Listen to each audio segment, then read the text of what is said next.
Now, could you hear me now?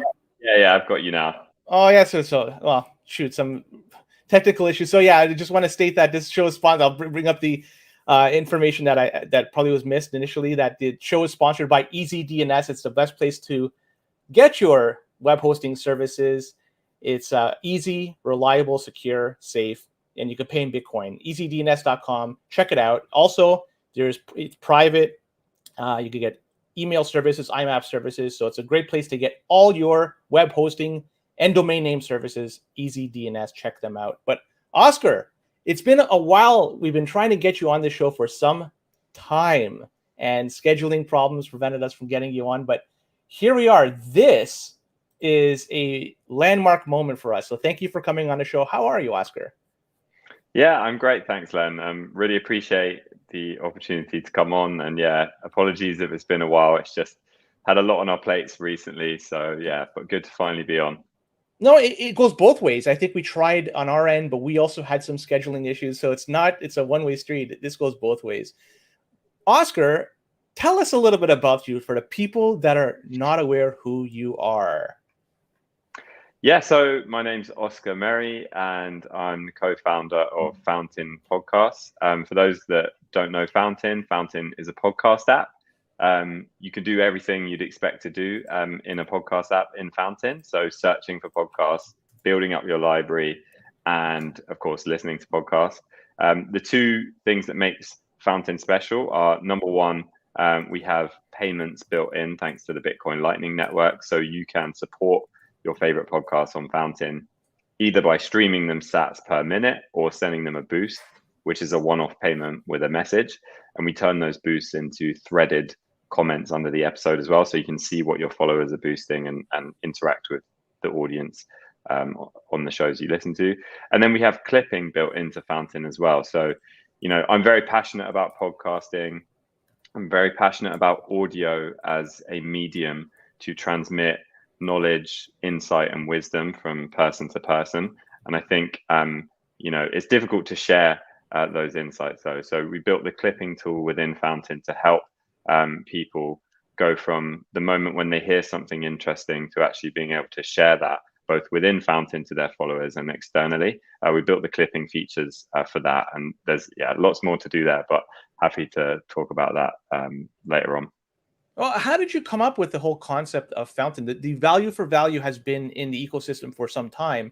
So Fountain, if I recall correctly, came out in the last year and a half. Maybe I'm wrong with my timing, but how did you come across it and come up with the idea to, well, basically spawn this so we could all listen to podcasts and earn some sats at the same time? Yeah, so we built the first version of the app, or I built the first version of the app in 2021. In about April, I think, of 2021, purely as an experiment, not planning to, turn it into a business or anything like that, purely as an experiment to figure out could we make it easier for listeners to create and share clips from podcasts? Because as I said, I'm just really passionate about the audio medium. And I think that, the way that we consume podcasts is we have our feed. Every app works the same. We have our feed, and for whatever shows that we're following, we'll see new episodes every time we open the app. But I just thought, I bet there's content out there that I would find incredibly interesting, but I'm not necessarily going to actually subscribe to that show or that feed and have those episodes come in. And so I thought clipping would be a great way to allow people to share the insights with each other without having to go and subscribe to those shows or even listen to the full episode. And some other podcast apps did clipping, they offered it, but most of them offered it in a way where you had to mess around with the timestamps and scroll on an audio wave on the mobile app, which isn't very intuitive, and it's quite difficult to create a succinct clip that delivers one insight, because you just have so much cognitive load around thinking about the clip. Whereas in Fountain, we have this UI where you can use the transcript of the clip, and all you have to do is edit the transcript. and we will recreate the audio based on the words that you either choose to keep or remove based on the text. So it makes clipping a lot easier. So yeah, built the first version of that in April of 2021. And then at the same time that I was just playing around with it, and with Nick, my business partner as well, this was when we saw what Adam Curry and Dave Jones were doing with podcasting 2.0 and value for value. And I'd been a massive Bitcoiner for many, many years before that. Never thought I'd work in the space or have anything to do with the technology from, a development standpoint. But when I saw, oh my God, you can add Bitcoin Lightning payments into the podcasting experience, it just instantly made me think, wow, this is incredible. This is going to change everything in terms of the way we're able to support podcasts. And so as soon as I saw that, we jumped on it. We made value for value and streaming stats a massive part of the Fountain app. And we launched 2 or 3 months later in August of 2021 with the first version of Fountain. So yeah, that's how it kind of came about.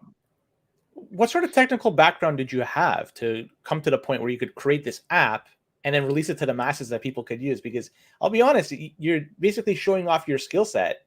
And if it's not done well, it makes you look to be rather weak in terms of your technical knowledge. But I'm curious, what sort of background do you have in order to have created this app?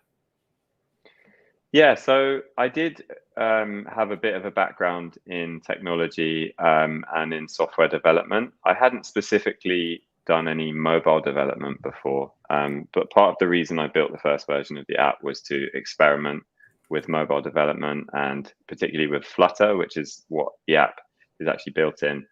But I had worked as a software engineer before that, so I wasn't brand new to the game in that sense. But yeah, it's been a journey because I'm not a mobile developer by training, and I've had to learn on the job. And there's a lot of stuff that we've had to improve over time, and we're still getting there with the app. But yeah, it's a lot more stable and well designed than it was, let's say, a year ago. You and Nick are doing a phenomenal job at ensuring that all questions and comments are dealt with, because you have your Telegram channel, and I'll talk about that a little bit later. So I just wanted to state that for everybody out there that has yet to do it, check out Fountain. You can download it from the Play Store and the App Store. It's I'm not sure if there's even a GitHub too. Is this open source as well? I couldn't seem to find it, but maybe you could. Is this open source as well, or is it not? It's not open source right now. We're thinking about potentially open sourcing it, but at the moment it's not. And in terms of the growth of using Fountain, a lot of people using it, a heck of a lot since it's been released August 2021. Has the growth been steady? Are you noticing that it's kind of pittering out, or is it does it go with the price of Bitcoin? Because the price of Bitcoin for the past several months, it's been rather flat. Does that also correlate with the users that are downloading and using Fountain, or is there still steady growth over there? Yeah, so the growth has been amazing. And what's so great to see is that there is no correlation with the price of Bitcoin. I think one of the things that, whether you are a Bitcoiner or not, and you use Fountain and you send your first boost to a podcaster, the experience of doing that actually has nothing to do with Bitcoin. It's just really a fun experience to be able to connect directly with the host of the show, send them money, but also leave them a message that they're going to see because it's attached to a payment. Also, the other people that are listening on Fountain are also going to see that. So yeah, it's a great experience sending your first boost on Fountain, and I don't think it's necessarily tied to the interest in Bitcoin or the Bitcoin price. We have a lot of users that are brand new to Bitcoin. They've literally purchased their first ever Bitcoin in the Fountain app so that they can send it to a podcaster, which I think is incredible. And it shows that, there's other use cases out there for Bitcoin as a development tool rather than just as, a savings tool, which obviously we're big believers in, but it's just cool to see it being used in this kind of more consumer application. You were on the Bitcoin Review show some months back. What that was with NBK, obviously host it, but Adam Curry was on that show. Yeah, that was. I had to listen to that one a couple of times because it was so well done, and all you people, you drive so well, and it just goes to show you, like you're saying, that the value for Bitcoin, like the tools that could be built on top of it that could use it, it's almost endless. The ideas that's going to be implemented moving forward. And on that topic, do you have anything that you could disclose in terms of what's going to be coming out of the hat for Fountain moving forward, or do you want to keep everything kind of under the secrecy of, the veil secrecy? Yeah, so I would say first off, one of the things that we're really focused on is just improving the stability and the feature set and the design of the core podcast listening experience, because, I'm so excited about all of the payments features.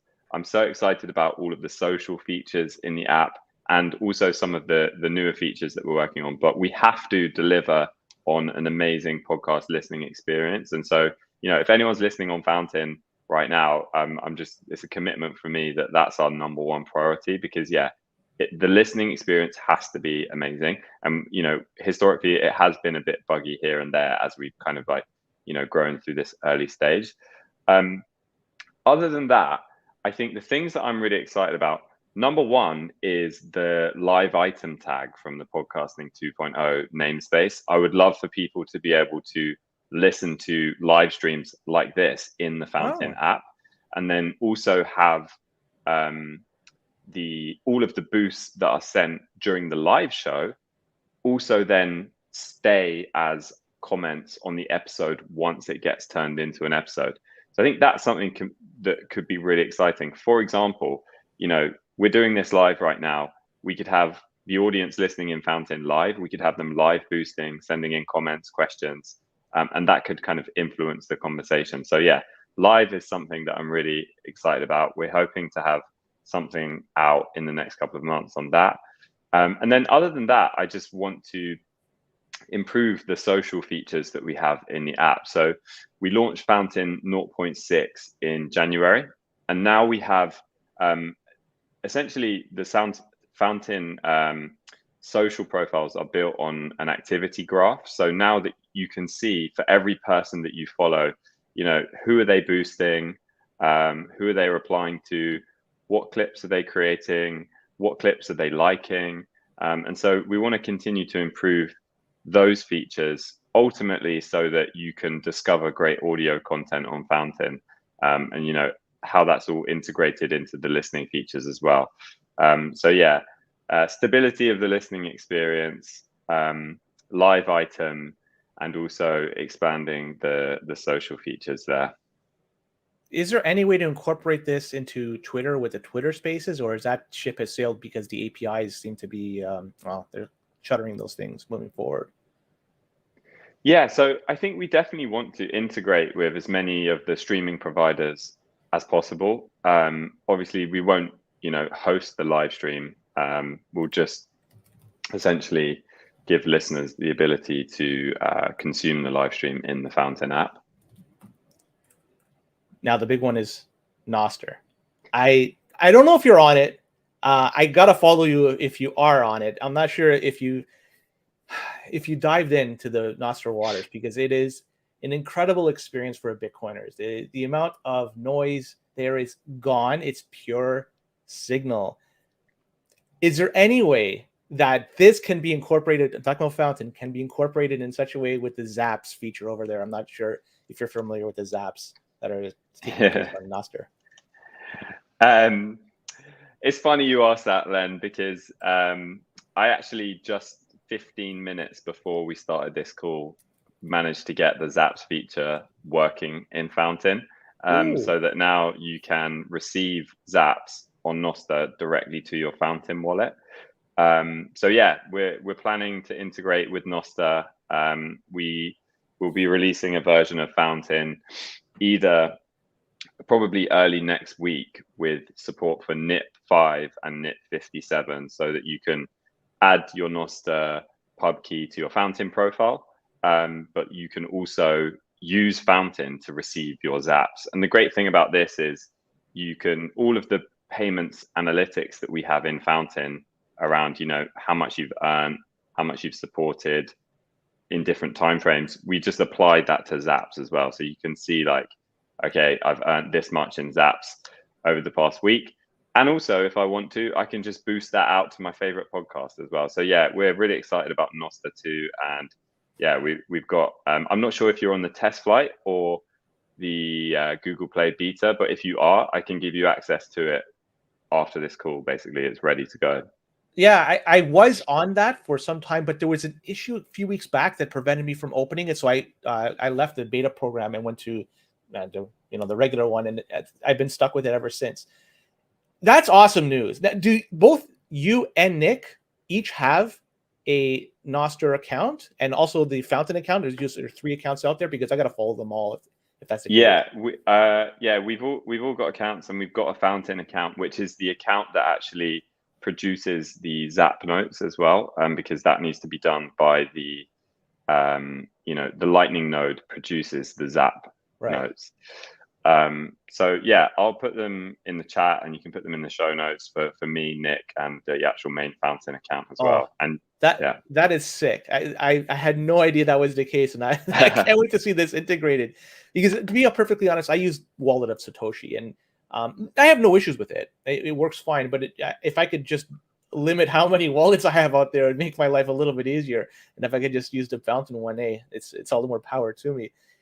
I do have to say one thing, though, and I want to hear your comments too. You touched upon it earlier, and in terms of being actively able to answer questions and deal with comments, I just want to give you kudos to both you and Nick, that you guys are phenomenal. Your Telegram, every time there's comment or questions there or anything that gets posted on there, replies are immediate. Similarly, DMs in Twitter, you guys are quick to reply back. So I'm not sure if you want to add anything to that, but just the people acknowledge that you guys are trying your level best to make sure people's questions, comments, concerns, they are addressed right away. So I'm not sure if you want to go on with, because that seems to be one of your MOs, and it's one of the better things you do, rather than say other ones. They say I've dealt with other apps. You send a question, you never get it. It goes into /dev/null. You guys, it goes into the right place. I like that. So you going to expand your team at all? Or, I mean, it seems like a lot of work for just 2 guys.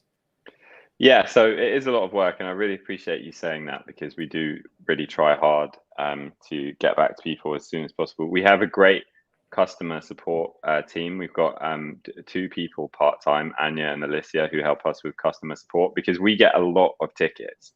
Sometimes we get like 100 tickets in a day for customer support.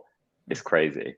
But yeah, we do try our best to get back to people, and to, we have a great FAQ section on the website, because again, if you're coming to Fountain and you've never used Bitcoin before, you have no idea what the Lightning Network is,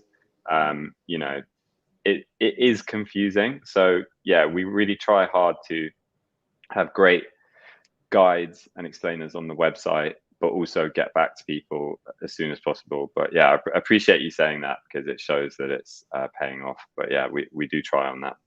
Have you all ever taken a vacation since this project has been released? Because it seems like you guys are always working around the clock. I'm curious if you had some time off to recharge your batteries. Did I have any time off? I had a couple of days over Christmas and New Year, which was really nice. But to be honest, not really. But it's really fun, and I do love listening to podcasts. I love what's happening in this space. It's moving so quickly. It feels like we're not just working on our own in a silo, like just us as the Fountain team.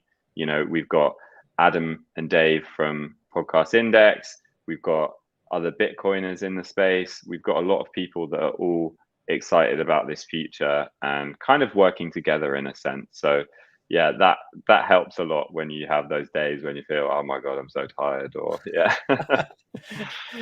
I'll be honest, I can understand where you're coming from, because we've been basically at it, pedal to the metal since we started this podcast. I guess maybe not Joey, because he took a few days off. I'm just ribbing him here, but I do love the boosts that you guys have, and I just want to say one thing, that generally the beginning of all our weekly rips on Monday, I like to go through the boosts and read off the funny ones. And I'm not sure if you could go through the ones that people are writing in random podcasts, but there are some absolutely classic boosts out there that just they leave you just howling. But that's just my 2 cents. And I just want to ask you a question though. Generally, one of the concerns people have with Fountain is on Apple for whatever reason. And I'm an Android user, so it's hard for me to say if this is true or not. It gets warm. The phones tend to get warm. Have you heard this concern before? And if so, how's this being addressed? Yeah, it's a great point, and yeah, definitely it's been an issue over the past year. So we've been working hard on it, but it's not 100% solved. It's a lot better than it was like this time a year ago, this time 6 months ago, and we've had a lot of feedback to that effect as well from users who are saying it's so much better than it was. Thank you very much. But the root cause of this is the underlying audio library that we use to actually interface with the device APIs. Because the app is built in Flutter, that means we have one code base, one language for all of the UI and all of the logic. But then we need to go down to the native APIs for actually playing audio. And for that, we're using an open source library that, is quite complicated and difficult to figure out, some of these issues and exactly what's going on.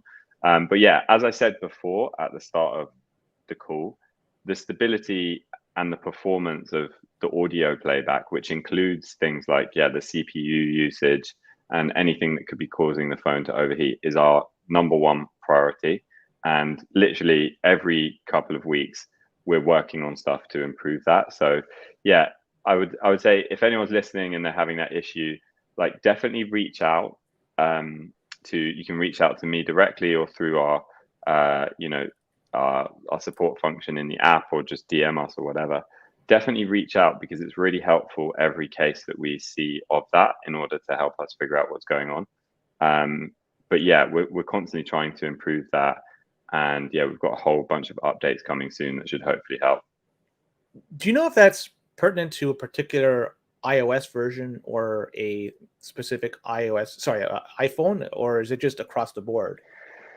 I'm not sure. My hunch is that it's to do with, so everybody has their own like routine when they're listening to podcasts. Some people, like for me, I just go in, I look at the feed, and then I star. That's my thing. I star the episodes, and then I pick one and I listen. I think that there's probably like a hidden bug somewhere where, based on the steps that you take before going to listen to your first podcast, that causes an issue. But yeah, we're still kind of investigating that. Well, the routine that you say works for yourself, it's the way I do it. I open it up, I look, and I start playing. Is there any sort of analytics you have that show you what other people are doing, or is it just basically you're going based on what they're telling you? Not really. Yeah, we don't have that kind of, we don't track like any of the clicks that you do in the app or anything like that. So all of our feedback is based on what people tell us about what's working and what's not. So yeah, if you're experiencing any issues, please do reach out to us. And also, even if we don't immediately find a fix for it, every single piece of feedback that we receive, we put in a table, and we sort it by, how many people are reporting it. So yeah, the best thing to do is just reach out, and we can try and get it fixed or try and get it prioritized. So this one I've been trying to put to rest, because I'm somewhat familiar with mining Bitcoin, and there's always people out there saying the phone is getting hot, it's mining Bitcoin. Now, I've done my level best to say that the phones that we have in our hands, they are very underpowered, and you won't be able to mine anything with it. So I'm going to pass it over to you, Oscar. Dispel these rumors that the Fountain app, because it's getting warm, is mining Bitcoin. That's total bullshit. Please go with it. I want to hear your thoughts. Yes, we are not mining Bitcoin in the Fountain app. It would be hilarious if we were. But I would also say one thing is, we have heard that if you download the episodes first, this is normally to do with the streaming. So if you're streaming without downloading the episode audio first, that can cause it to be a little bit less performance. So that's one thing that can always help. But no, we're not mining Bitcoin in the app. But I find it auto downloads. At least when I go there, I see that. I think it's the green arrow. It shows that it's download. I find it's always the one I'm listening to. It's always downloaded. So how does this work? Because every time I'm on it, they auto download the episodes before I even listen to it. Yeah, so that can be turned off in the settings. So potentially people have turned it off to save mobile data or something like that. Gotcha. And I guess one of the last questions I have to ask you, because I also do have a Linux phone, and it does have a Android emulator, but it's really, really buggy and it's not very responsive. Is there ever going to be a web version or even a Linux version of Fountain that's going to be released? Yeah, definitely. To the web version, we 100% want to launch a web version, and we have plans to this year. The difficulty is we just want to, I think it's something like 80% of people listen to podcasts on their phone. So, we have to make sure that for those 80%, we're doing an amazing job. And so we want to make sure we've got the mobile experience really polished before we, start rolling out on web. But it's definitely on our roadmap. That's fair. You know what? Now that you mention it, 80%, I thought that seems rather low. I would expect that number to be close to 95 or who the heck listens to podcasts and anything else besides their phone? I don't know. I guess it's hard for me to think outside the box here, but I guess it's just an interesting stat. Well, before we wrap things up, Oscar, is there anything else you want to talk about the Fountain product in just chill it, go nuts? And also before we sign off, tell people where they could reach you and find you and ask you any questions related to Fountain. Yeah, I guess one thing I would say is just if you haven't tried Fountain yet, or maybe you tried it, a year ago, since the 0.6 update in January, the discovery mechanism is just so much better. So definitely download Fountain, follow your shows, and if they're not already signed up to the Lightning Network, tweet them and ask them to join the Lightning Network because it works. We had Jordan Harbinger, who's a massive podcaster. He gets like 5 million downloads per month or something. He's now on Fountain. And the reason he signed up was because loads of people were tweeting him saying, come and join. So yeah, if you are a Bitcoiner, maybe 1 or 2 or 3 of your shows are value enabled with value for value, but the others aren't, message them and say, hey, I'd love to support you. I'd love to interact with the rest of your audience on apps like Fountain, and just ask them because they probably will do it, and that will help, spread the message of not just Bitcoin but value for value and open podcasting as well. So yeah, that would be my my ask. Well, I just wanted to say one thing that that's an excellent way to get more podcasts on there. I know Saifedean's podcast just late last year was added to Fountain, and there was badgering of him to get on because people wanted to support him for all the work that he's done. And I'm just using this one episode, his one show as an example of this. But yeah, I mean, so before we go into, I guess, the sign off, how could episodes be added or shows be added to Fountain? Because there's a specific way to do so. Maybe you could just outline what's the protocol. Yeah, so it's really easy. If you don't have your show set up on Fountain to receive sats, you can do so in just a couple of clicks in the Fountain app. So for any podcaster listening, it's really, really easy. We also have a guide on our website, fountain.fm/podcasters, which goes through it all. And yeah, it's really simple to get started. I used it. It works. If a dummy like me could follow it and get it to ultimately work, anybody could get it to work. So, Oscar, any last words where people can find you, where they could reach out to you? Anything else you want to just push out there? The floor is yours. Yeah, follow me on Fountain, download the app. If you have any feedback or anything you'd like added, just DM me. Yeah, happy to get that added in. But yeah, thanks for your time, Len. I really appreciate you having me on. Appreciate it. Oscar Merry from Fountain. He should be named Oscar Fountain. Thank you very much. And everybody have a wonderful day, and PV, everyone.